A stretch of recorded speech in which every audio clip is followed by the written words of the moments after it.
Okay, so here is the truth about your brain. Here's the truth about your brain. It's not you. You aren't your brain. Your brain isn't you. Your brain is this really, really cool, very intricate, like artificial intelligence tool. You have a spiritual mind and a physical mind. Physical mind is your brain, and it's how you interact with the things around you. It's how you interact with the world around you. Your spiritual mind is this unfathomable, energetic version of yourself that is unlimited.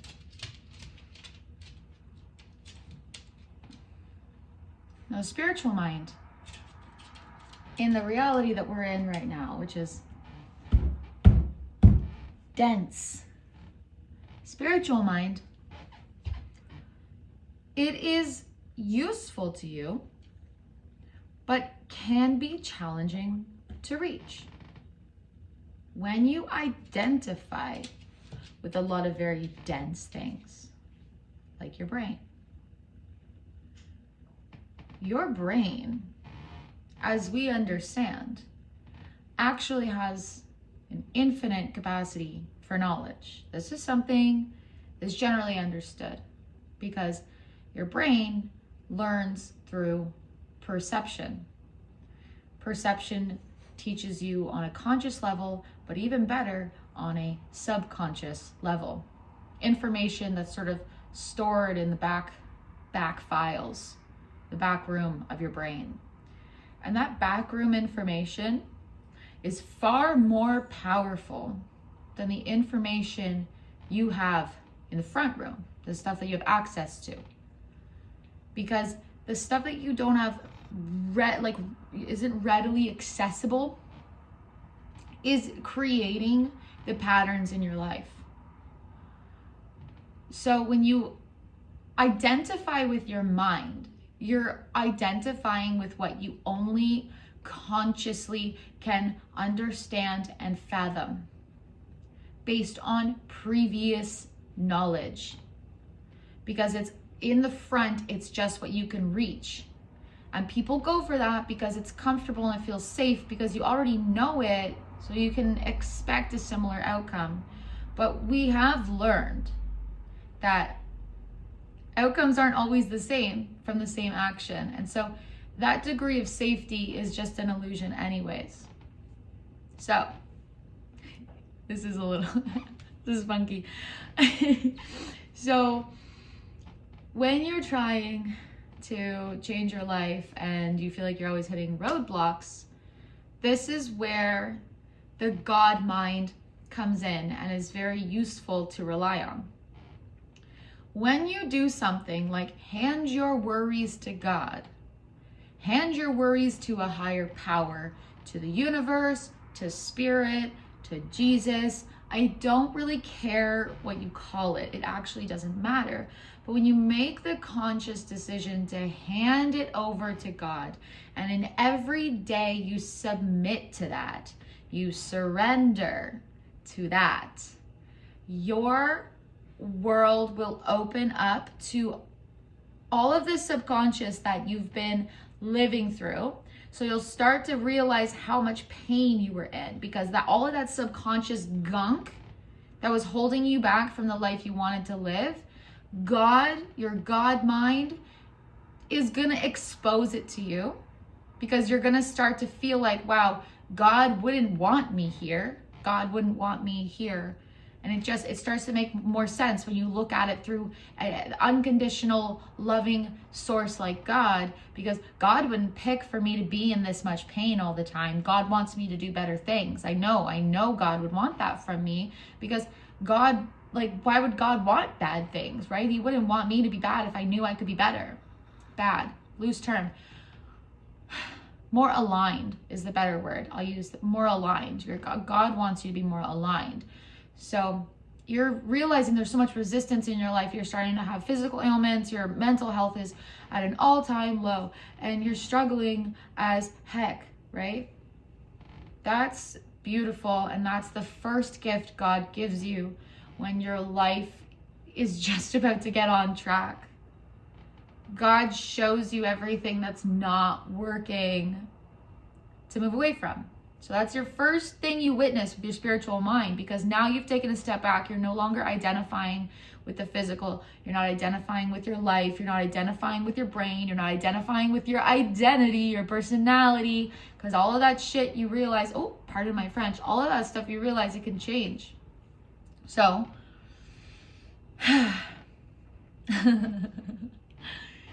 after you witness the lack of alignment in your life, the next sort of step that God's going to have for you is to start eradicating everything that's not working.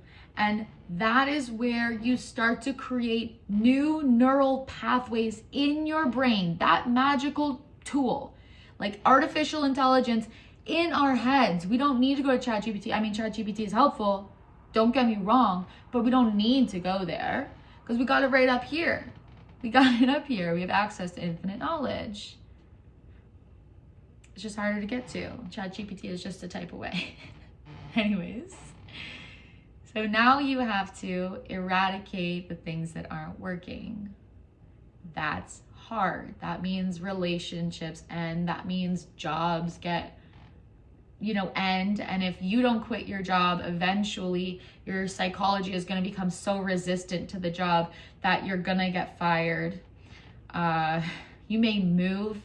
You may be forced out of your house. If there's something wrong in your house, like all sorts of things are going to come to an end. And that's sort of like the next step. This is the next thing that the tool of your brain is doing, working with the God mind, all of that infinite knowledge. After that happens, you're out of, I would say you're in this blank space. You're in this open vastness. Some people call this place, sometimes maybe it's the void. Dark night of the soul would happen before the void.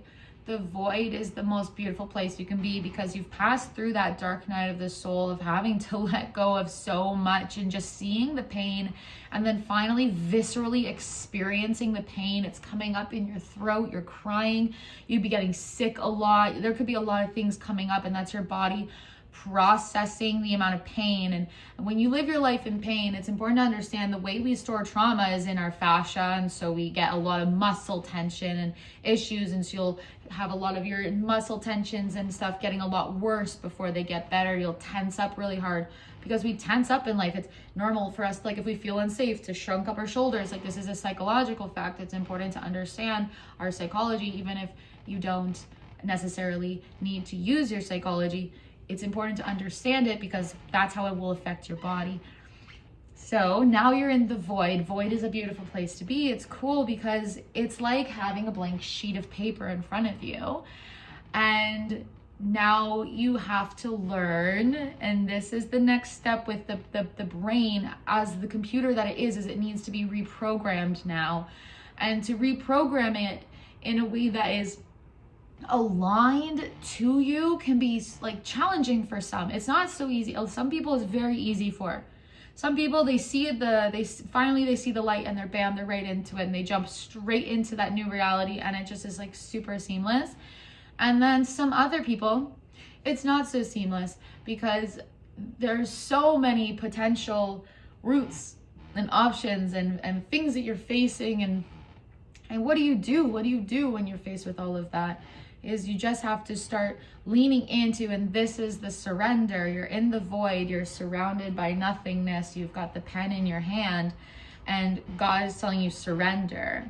Surrender means don't be writing down what you've learned already. Don't be writing down what you've learned already. It's fine to have what you've learned already. It is what it is. But don't be writing that down, okay? Because somebody else has already written it down. You read it. Didn't even help you, because here we are, right? In the void. Well, it sort of helped you. Yada, yada. Doesn't matter. it's not so much about where you've been. It's more about what do you want to create? Where are you going? And so you're not just writing a book and selling it. It's not really like that. It's like you're writing now like a transcript for the rest of your life. And you will come back to the void often. You'll be faced with an option to rewrite often. And this is when you start getting a lot of triggers, a lot of things in your life that feel icky to face and struggle, and you have to choose a different option than you used to. And this is where this void is like, okay, I want to create something. Usually I would avoid working on something because I have a million mental blocks that would keep me from doing something, like fear of failure, fear of success, blah, blah, blah, blah. Doesn't matter. You can listen to whatever psychologist you want about that. It doesn't matter what the reason is. Something was keeping you from it. But you know in your heart of hearts that you want to work on it.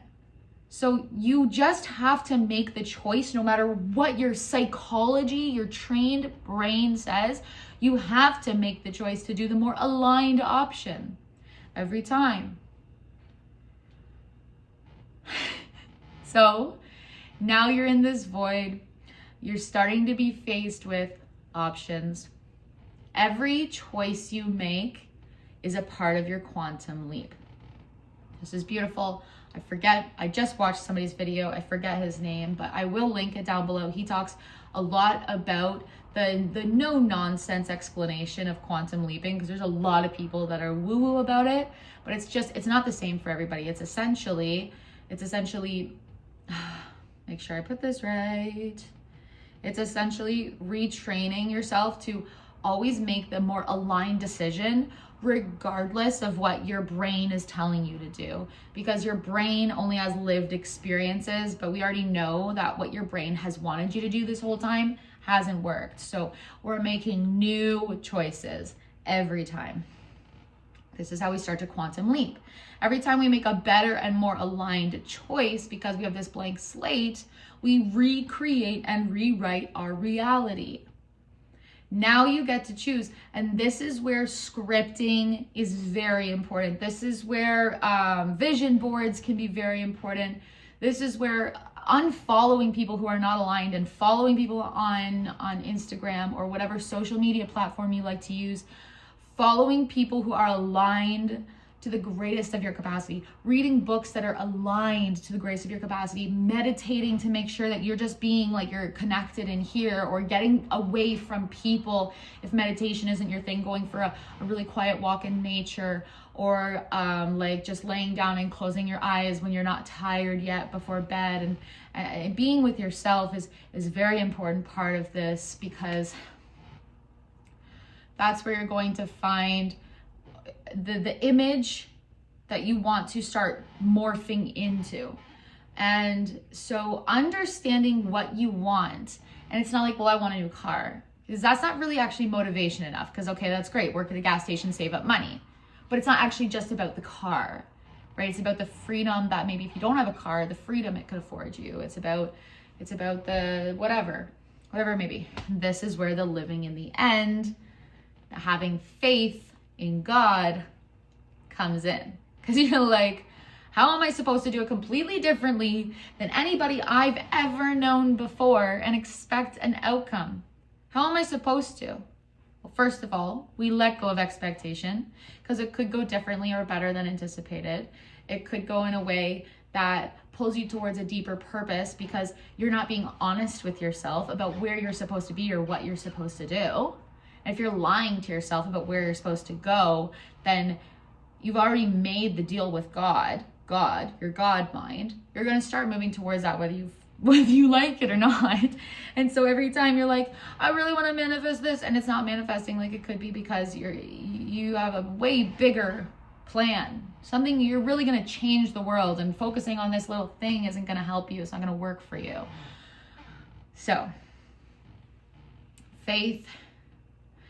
And then this is where it's very important when you're in the void, because what happens is people get scared of the void, right? They lost their job, they lost their car, they lost their house. Like, let's say you just lost everything. That's like as voidy as it can get, okay? Which I guess I kind of was there last year. But it's about as voidy as you can get, right? Losing everything to that extent. And that scares people. That's a very normal thing to be scared of. We're human beings. And so people get scared of that. And then they're like, well, I'm going to seize up and I'm just going to try applying for 1 million jobs and I'm going to start doing 1 million things. And they're running around trying to create stuff. And it's not working because God doesn't want you to scramble. God doesn't want you to leave a stressful situation. He just pulled you out of all that stress. He pulled you out of a bill you couldn't afford to pay. He pulled you out of a toxic home that maybe had mold poisoning or like a shitty husband. And he pulled you out of a job that wasn't aligned because you're meant to do bigger things because you're so incredible. He's done all of this stuff. He God, mind, universe, source, it doesn't matter, has pulled you out of all of that. Because there is something in you. There's this light. There's like this magnet inside of you pulling you towards something else. But some people get scared of the void. And so then they just revert back into those old habits. And that's their own cycle to deal with. But if you don't want to stay, in the same habits and in the same lifestyle, then you got to start choosing different things. Hi, my dog is groaning at me. You got to start choosing different things. You got to make a new choice. And that's very scary. And that's why the void is a scary place to be. And this is where the concept of unconditional love comes in, because you're going to lose everything that you thought you were. Every identity piece that doesn't serve you, but was making you feel like you were valuable to the world, you're going to lose it. And then you're going to feel worthless. You're going to feel unlovable. And that is a hard place to be. So then you're tasked with finding ways to love yourself unconditionally. Let yourself feel supported, even though you feel like you don't deserve it because you're not working hard enough. You're not achieving enough. Let yourself be supported. Let yourself be loved by others. Be honest about your position that you're in. Let yourself feel the pain that you're in. And then know that you're worthy of love in all of that. And when you're able to feel your lowest and still love yourself as your lowest, I'm still lovable. I am still loved and God still loves me. And I'm still worthy of love at my lowest point. In that moment, you connect to God on the deepest level. Because God wants unconditional love. Because with love, you cannot be afraid. Our bodies are trained to be afraid. It's a dense world. It's primal. We don't know what really happens after death, except for trusting and having faith in other people that it's going to be fine. All these unknown things are scary to our human body and our human mind because they're primal. So, this is a lot. I didn't expect it to be this much. Hopefully you're still here with me. I don't even know if I'm still here with me. So now you're connecting to this unconditional love. I almost say it's interchangeable with faith, but faith feels like something out there that you can't reach. Where this unconditional love is sort of like, no matter how low I am, I'm worthy of a better life. I'm worthy of taking care of myself. I'm worthy of moving in a direction worth going. And when you live from that place, now it seems like, well, everybody's worthy of that. And so then how do I show up for other people? How do I make sure that everybody knows that they're worthy of moving in a direction that's better for them? And it's beautiful. And one of my very close friends and I would say mentors, he's a sweet, sweet, wonderful man. I said to him once, he was dealing with the conflict and he was struggling because he's one of the ones who taught me this concept very closely. And he was dealing with his own conflict, and I had told him that there is accountability in love.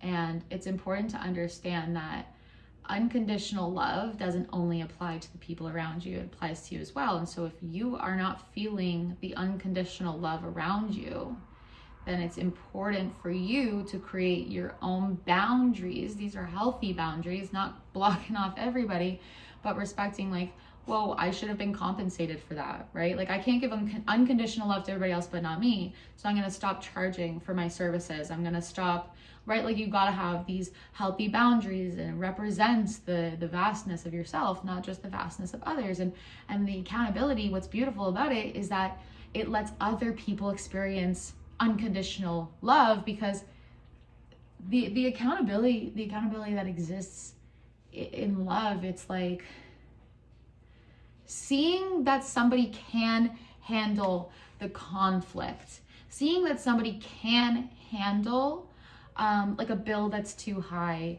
or seeing that somebody can handle like rejection, and trusting that somebody is strong enough to handle pain in some way is unconditional love. That's beautiful. So when I say unconditional love, I don't mean just go around subservient to everybody. It's not what I'm saying. Unconditional love is a universal truth, and it requires a lot of honesty.